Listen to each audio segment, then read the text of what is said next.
Good evening, everyone. My name is Garth Ratcliffe.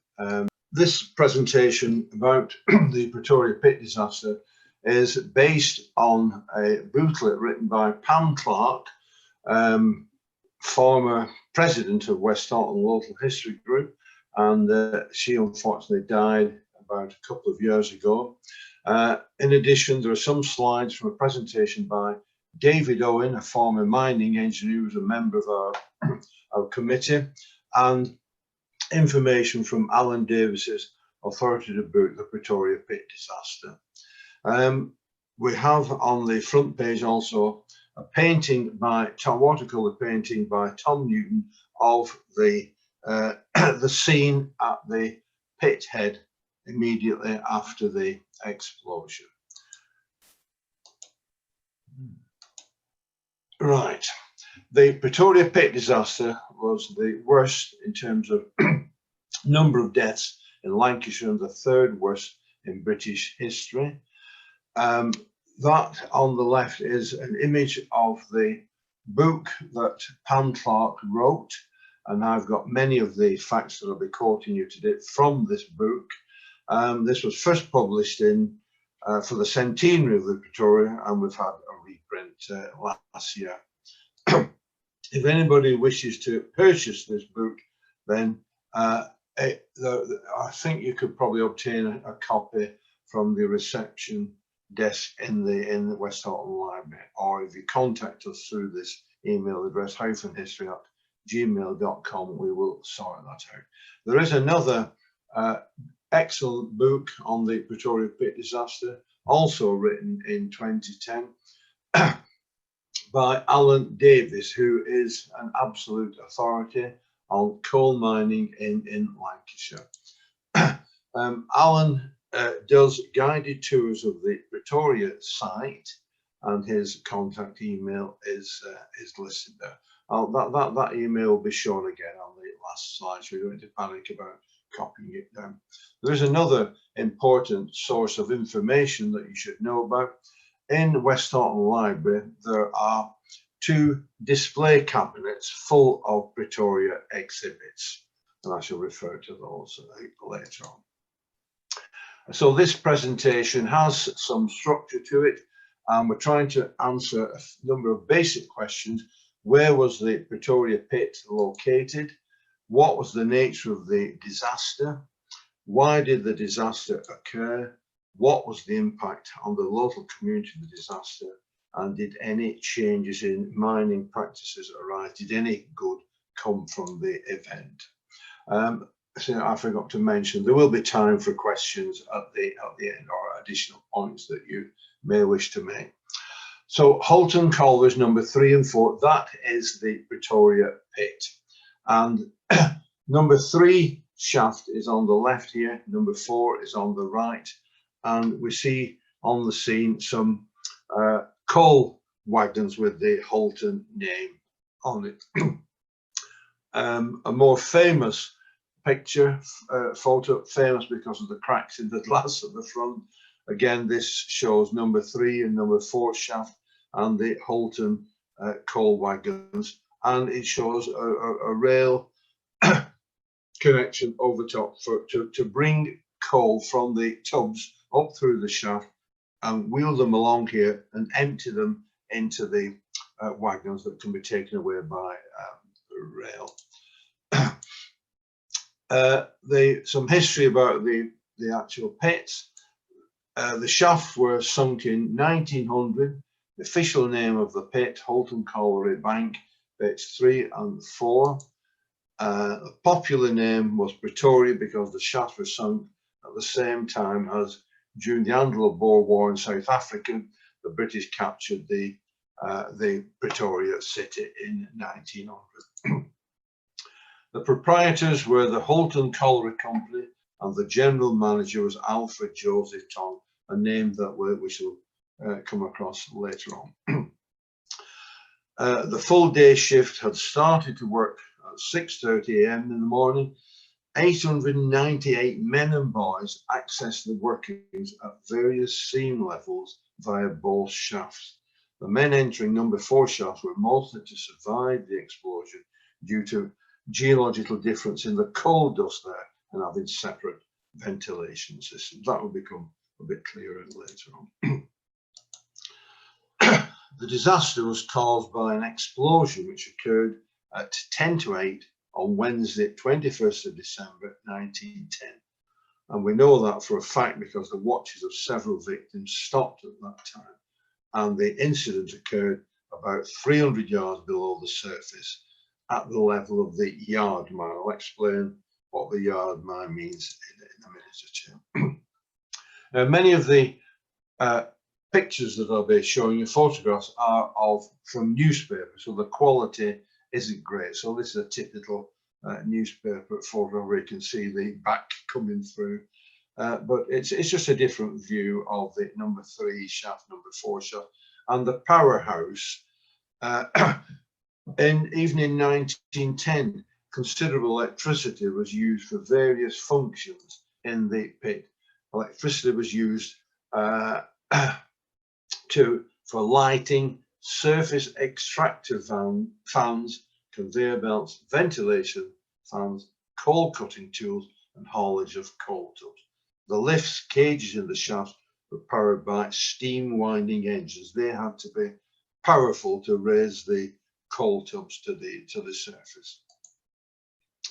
There are quite a number of famous photographs associated with the disaster, and this is one of them. Men, probably miners who weren't at work at the time, waiting for news at the surface. The damage produced by the explosion, which would have been heard all over Westhoughton.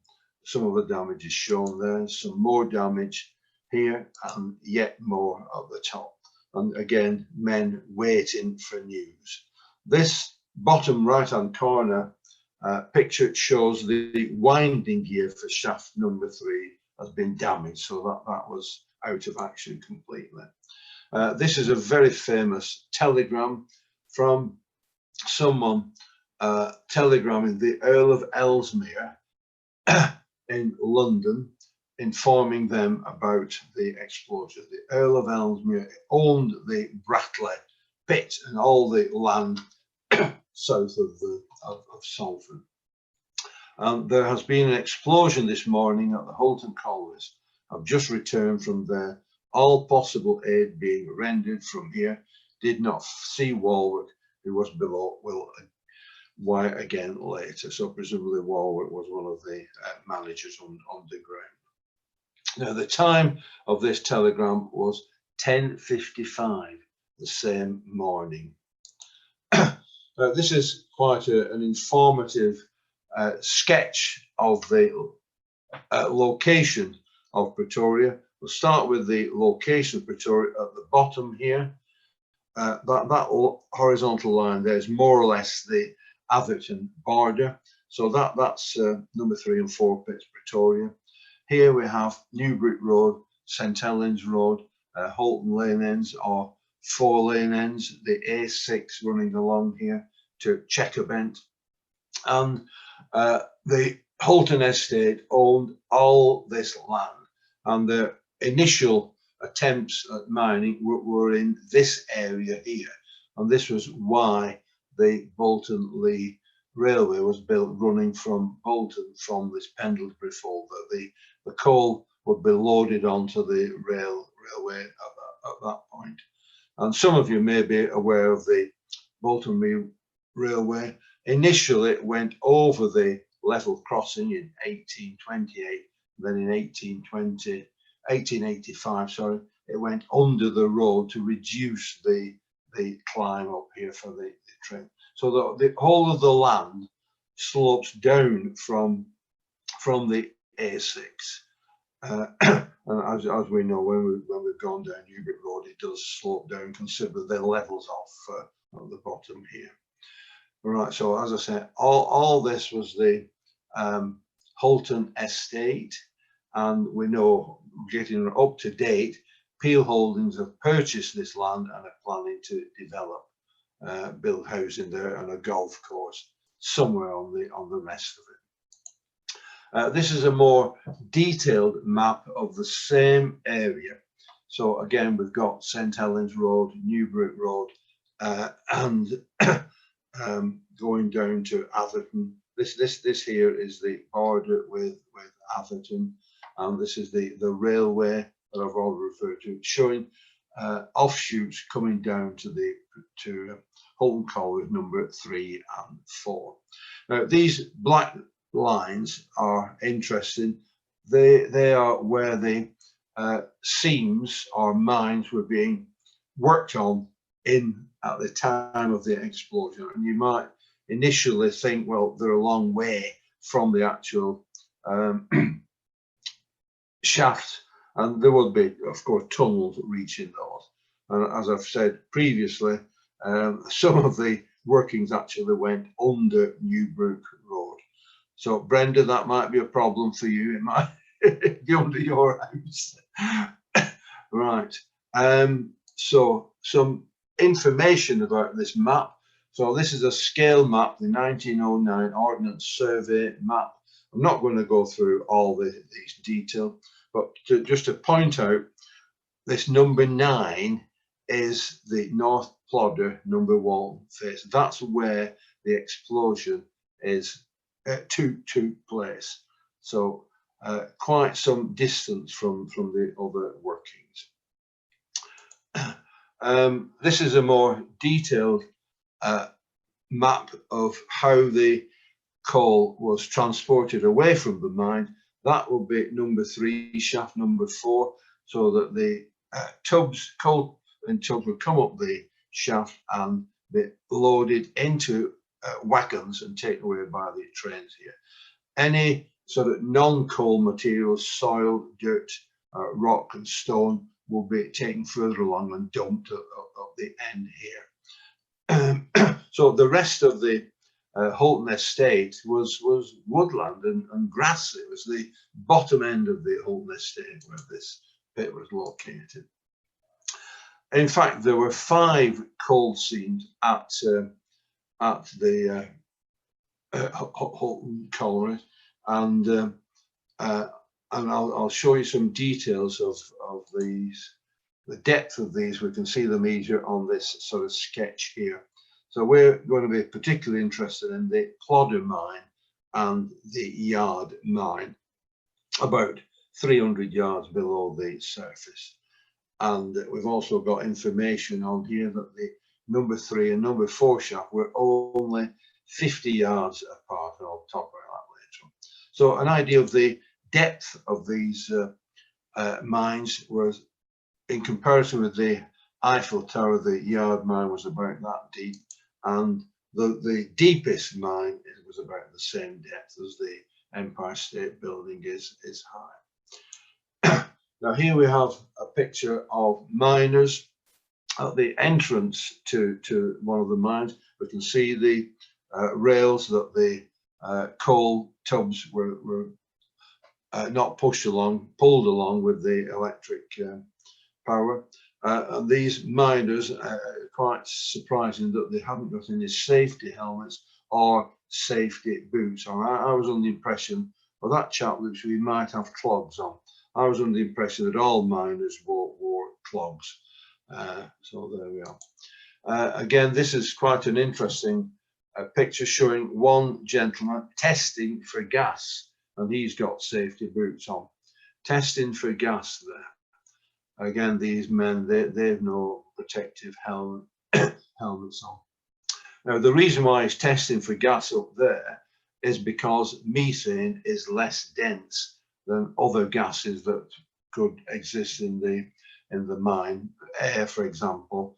So the densities are shown here. The density of methane is the lowest point. So this compared with the density of water, which is 1,000 kilograms per meter cube. So this methane would rise to the top of the mine, or the tunnels, we might say. Ventilation was very, very important in the mines, and this was necessary to remove poisonous gases, inflammable gases, and dust. Dust was very, very dangerous. That could produce a bigger explosion than the gas. So that the actual ventilation of the mine was quite complicated. And I suspect, I don't know for certain, but the two shafts, number 3 and 4, would be necessary to ensure a certain level of movement of air. Again, these are quite detailed diagrams, and again, we had sort of cross airflow between different parts of the pit. But nevertheless, it's a little bit difficult for me to understand how the ventilation could reach where the miners were actually working. Cause of the explosion: the official report into the disaster by Redmayne in 1911 concluded that a damaged safety lamp ignited the gas methane pouring from an extensive roof fall. On the previous day, a roof fall about 20 yards long had occurred along the north face of the Plodder district mine, and this had caused a large gas leak. At the inquiry, considerable debate ensued about the safety of miners' lamps. These two types of lamp were used: wolf safety lamp and previously a protector lamp. And this issue was discussed in great depth in Alan Davis's book. What we might consider at this point is, well, why is it that it was commonly known that roof falls were associated with the release of gas? If this gas had been produced the day before the explosion, why didn't somebody check up or test to see what was going on? Well, we'll never know the answer to that. However, there is another view, namely that some of the cables that were used to pull the coal tubs and passing over metal pullers sometimes sparked, and this could have ignited gas. Subsequently, a much larger explosion from the ignition of coal dust occurred. So it wasn't just the, of course, you would only get a tremendous explosion from gas if it was under pressure, but that doesn't seem to be the case with dust. So we've all heard about explosions in flour mills, that flour exploding because of the high energy of the dust. Right, now, after the explosion, which would have been heard all over Westhoughton, people rushed to the top of the shaft to see for waiting for news. There were no roads to the shafts 3 and 4, pits 3 and 4, so it would be necessary for people to walk over the fields. And here's another one of children, the children of the miners and the mothers and wives, women. And as you may have noticed that all of these females, they didn't wear coats, they all wore shawls, whereas men wore jackets. So lots of people congregated at the top of the pit. The official total was 344 deaths, comprising 328 colliery employees, 16 contractors under staff. And these figures include a fireman, William Turton, who went down the pit with the recovery men, but became separated from, was overcome by fumes. Survivors. Well, not, of course, not everybody, not all of the 800 and odd men who were down the pit at the time of the explosion were killed.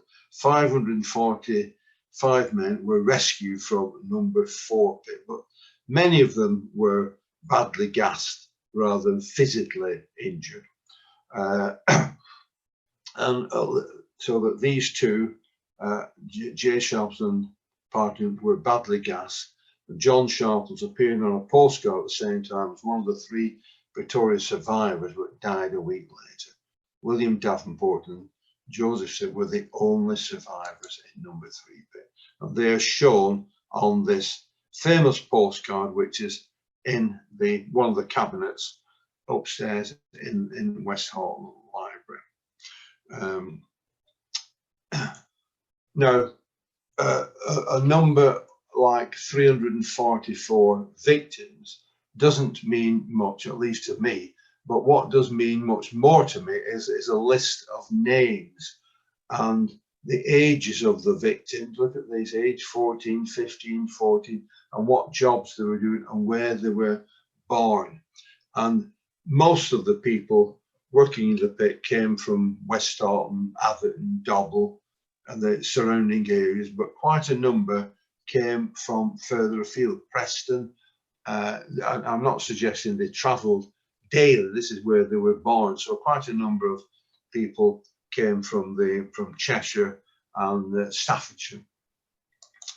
And so that this list of names puts that number 344 in perspective. Now, just to fill you in a little bit, one of the reasons why I'm doing this presentation is that 4 of my relatives were killed in the disaster. Richard Mather, age 49, he was born in Birkenhead, and he actually lived at 6 Mill Street, Westhoughton, where I lived till I was 23. And Daniel Mather is his son, and in fact Edward Mather was his brother. So if we go on to the next one, we can also look at some Ratcliffes. Thomas Ratcliffe and William Ratcliffe, they were my grandfather's brothers. They were both killed, obviously in 1910. My father was born in 1911, and he was named Thomas William after these two. Now, just today, I've received some information about Isaac Ratcliffe. I'm not related to him. These two weren't related to him. And it was from someone called Keith Ratcliffe, who lives in New Zealand. And he says that his father's eldest brother, Isaac Ratcliffe, he was in charge of North Plodder on the night shift prior to the explosion. And so, as I say, he isn't related to me, but he certainly played a significant part in the disaster. Right, so bodies recovered. Although the official death toll was 344, only 343 were recovered.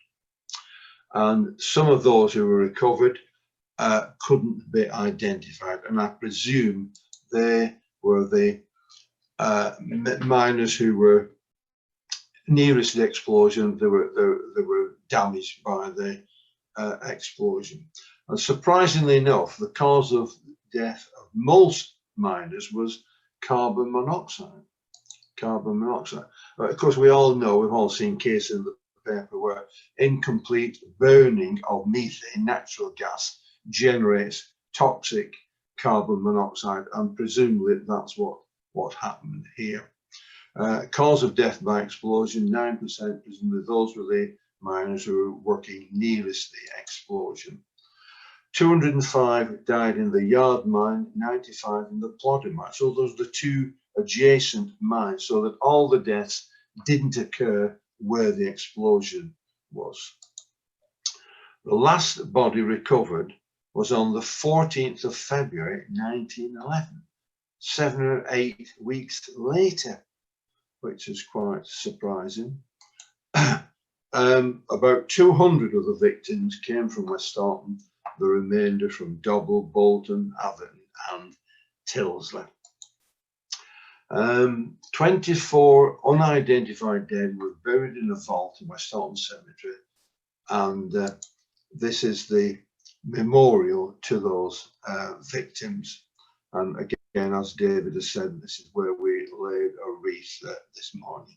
The actual inscription on the memorial is there, but the main facts are that there are 171 victims buried in Westhoughton Cemetery, 45 in Wingate, 20 in Dayshill, 3 in the Congregational Churchyard. At the other end of Westhoughton, at the Atherton boundary, there's the approach to the Pretoria from Atherton is this inscription here, and that's quite a famous inscription.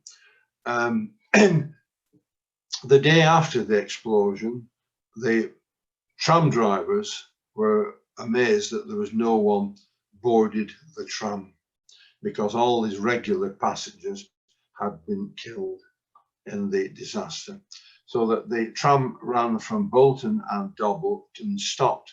The terminus was at 4-lane ends, and the miners had to disembark the tram and walk down Newbury Road and approach the mine, walking through the fields, through the Broad Walk area. The age distribution of the victims is shown here. The oldest victim was aged 61, but there were over 30 victims aged 13 to 15. Over 30. And it was a young man's occupation, and you'll see the ages there were predominantly in the 20s and early 30s. The rescue. Well, of course, when the explosion occurred, it wasn't known how many people had been injured or killed, and the manager, Alfred Joseph Tong, is quoted as saying, "I'm not forcing anyone to go down. We may come back or we may not. I'll be the first." They had no idea what they were going to meet down the shaft. Mr. Tong and 8 volunteers went down in the cage of number 4 shaft, but when they reached the mine, they couldn't explore very far because of poor conditions of the air. There was destruction everywhere. They were not equipped with breathing equipment. It was possible to walk from a given level from shaft number 4 to shaft number 3, but the conditions didn't allow that. And in particular, the lifts in number 3 shaft were so badly damaged and unused, so that we're relying just on the cage in number 4 shaft. This was a very, very brave initiative of going down to attempt to rescue people, but because it wasn't known whether another explosion was likely to occur, or whether there were any more roof falls, or what dangers they would encounter. So that was a very, very brave act to do. But most of the rescue was in fact conducted by this Howbridge Rescue Team. This Howbridge Rescue Station was set up in 1908 and had trained men to use breathing apparatus and do rescue work in mine. But in addition to those several hundred men, mainly miners from adjacent collieries, they would have felt the explosion underground. They turned up and attempted to assist with the rescue over the next few weeks. As I've already said, the men from rescue from number 4 shaft were mostly alive, but the worst was suffering from gas exposure. So all the men down the pit weren't killed. It was just those that had gone down number 3 shaft. So this is the location of this Howbridge Mines Rescue Station at the end of Lovers Lane, further down Lovers Lane than the Howbridge Cemetery. And that road at the bottom was the old road from Atherton to Leigh. And here we have some of the rescue men that were working, have been trained at the Howbridge. Again, I'm a bit surprised they haven't got protective helmets on their head, but all the breathing apparatus was in these bags in front of them. Here we have a makeshift mortuary with stretchers to transport men. And this is a slightly puzzling picture showing a horse and cart transporting coffins to for the victims, and that looks quite a surprisingly ornate coffin. Maybe it was just one that was all ready for somebody else, I don't know. So these men are helping to unload coffins.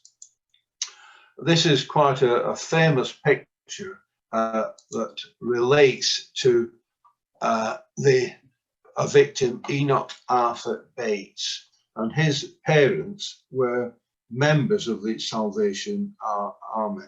This is his father, that's his mother, and that's his sister. This gentleman here is the Father Adolphus Collenberg of the Sacred Heart Church, Westhoughton, and he did a tremendous amount of work in assisting the recovery. These two ladies had the unenviable job of cleaning up bodies and helping people who had been slightly injured. I'll just mention the fact that they didn't appear on the picture just as a fluke. They would have been working at the pit as pit brow women. They were employed in sorting the coal, removing stones and other debris from the coal, and in some occasions washing coal. So women actually worked up pits, but they didn't go down. I'm not sure who these other gentlemen are in the picture. This is not an impressive picture, but it shows the scale of the help that was needed to identify bodies, to clean bodies up, and to help people who have been injured otherwise. So the Westhoughton district nurses, Nurse Gallimore, Jones and Green, worked continuously, and Sarah Morgan, a pit brow worker, was on the scene for 50 hours, attending to the welfare of the collars and looking after the dead.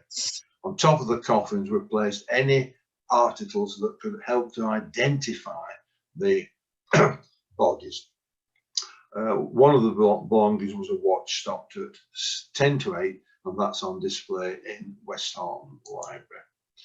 Waiting for news. Again, this is a newspaper photograph showing the police attempting to keep members of the public back from away so that the rescuers could get on with the work. This train here is being used to transport coffins from the Pretoria pit up to Checkerbank, where they could be taken away with horse and cart, etc., along the road.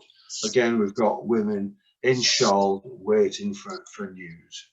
This is the picture of the unidentified bodies and in Westhoughton Cemetery, and there's West St Bart's Church behind.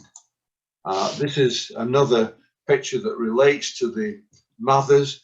This is a picture of Richard Mather and his son Daniel Mather being taken, the funeral procession taking them to St Bartholomew's Church. This is where they were buried. In fact, I looked at the grave this morning. This is the bottom of Market Street, and where we have Sunnybank and Southview, and this is before the cenotaph has been constructed. Throughout the town, there are various memorials to the Pretoria event, and this is one that's in the library. I won't go through all the names. This is another one, and this one at the is one you all have seen because it's on the front of the corner of the town hall and Library Street, and it's dedicated to the memory of cricketers who played in the Bolton Cricket League who were killed in the disaster. Now then, we come to some rather tragic information. Tilsley family at Wingate. Miriam Tilsley lost her husband, 4 sons and 2 brothers. She died in 1913, and there's a memorial to Tilsley family in Wingate's churchyard, where all the it's the same with Westhoughton churchyard. All the Pretoria victims are all in the same areas. Hulton family from Checkerbank. Mrs. Annie Hulton lost her husband and 3 sons. Oldest victim was Thomas Greenow, age 61. I've already mentioned that, I think. But then we have information about the number of young lads that were killed, aged 13, 14 and 15. And then equally disturbing is the fact that there were 2 lads who it was the first day of work down the pit. Killed the first day at work. Another lady here from Dobble, she lost her husband and 3 sons. Other notable victims, 7 members of Wingate's temperance band who played in the band or were committee members. They lost their lives, but they had helped the band win these 2 famous championships in 1906 and 1907. Now then, 160 rescuers were awarded the Bolton District Humane Society Medal. Seems quite a lot. They didn't necessarily all go down the pit, but the names of those men are in the book that Pam Clark has written. And various medals were awarded. This one is this Bolton District Humane one, and this one here is the Royal Humane Society National Medal that was awarded. And there are special medals for rescue work in mines and quarries, and it's this Edwards Medal here. And then there's this St. John's Medal. Now, Alfred Tong, I've mentioned before, he was particularly brave in the work he did, and he was awarded the Silver Medal. 27 rescuers were awarded more than 1 medal. Alfred Joseph Tong was awarded 4 medals, including 2 silver. Subsequently, he emigrated to Nova Scotia, Canada, eastern coast of Canada, and was a manager at the new Waterford mine in 1917 when 65 miners were killed in an explosion. So he certainly had his share of disaster. This tea towel here has all the names of the victims, and again, that is an exhibit in the display cabinets upstairs in the library. Compensation. This enormous amount of money in that age, £145,000, was raised to give to the dependents and families of the victims. But each of the miners, they would have some sort of insurance as well. And the fund paid out to 154 widows, 320 children under the age of 14. But in addition, many of the men would be sindled so that their parents would receive some money from the fund. The last recipient of payment from the fund was John Baxter, who died in January 1973, and the remaining funds were given to other miners' relief funds. There's another important source of information that I've not mentioned, the Lancashire Parish's website, and on there, if you go into Westhoughton and then Pretoria, you can get the details of every victim. And I'm just quoting this as an example of the information available. So you've got the name of the victim, the age, where he lived, where he was born, and where the body was discovered. And his tally, he was easily identified because he had his tally number on, where some relative had to identify each of the body, can't just rely on that tally there, and the cause of death and the rest of the details of the dependents and relatives, and how much money was awarded to these relatives. It's the same story with the rest of them, so I won't bother going through that. So these are the names of the funds that were set up to provide compensation. Now, subsequent improvements in mining. I said this was such a massive disaster. Something had to be done as a result of the Redmayne report. The Coal Mines Act of 1911 introduced a number of major improvements to working practices. The success of the rescuers trained at Howe Bridge was so impressive it led to requirements on colliery to ensure provision of rescue on rescue equipment in mines. Rescue stations had to be provided within a 10-mile radius of every mine. Specific laws on the design, use and maintenance of oil lamps were established, and additional regulations were the management of a colliery by one manager and the qualification about the competence of a colliery manager and under managing were introduced. Alfred Joseph Tong, I believe, was only aged 28, and I gathered that he would be being in charge of several mines. So that's what that statement's about. However, all of these changes added expense to the running costs of a coal mine, which must make a profit to exist. Otherwise, safe mines could be unprofitable. The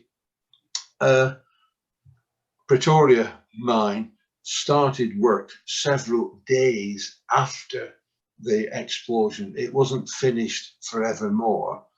People had to eat, people had to earn money to live, so that the mines were not abandoned. But nevertheless, mining remains as a relatively high hazardous, a dangerous occupation.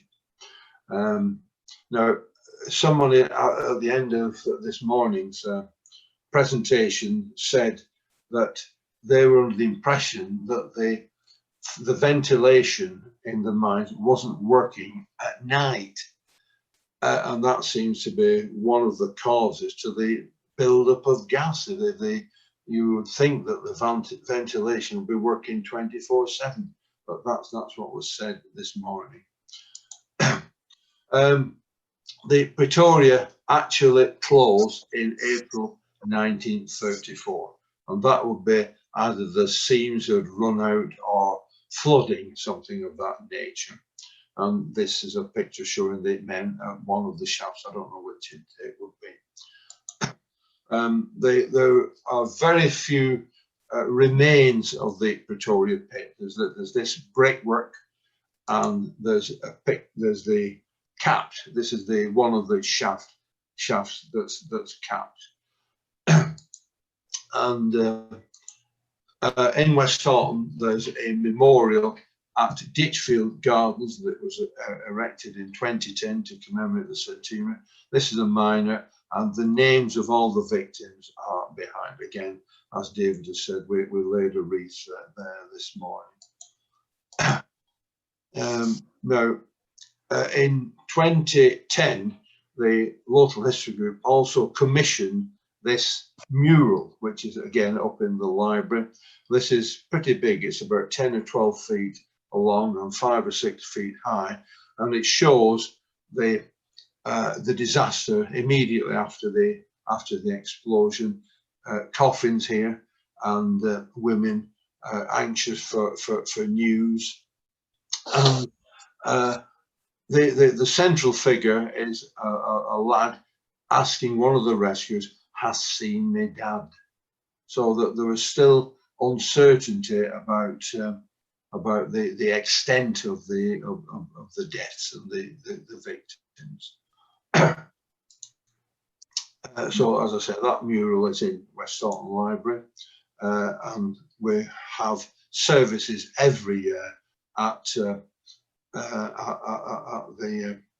in the churchyard at Westhoughton and at Ditchfield Gardens.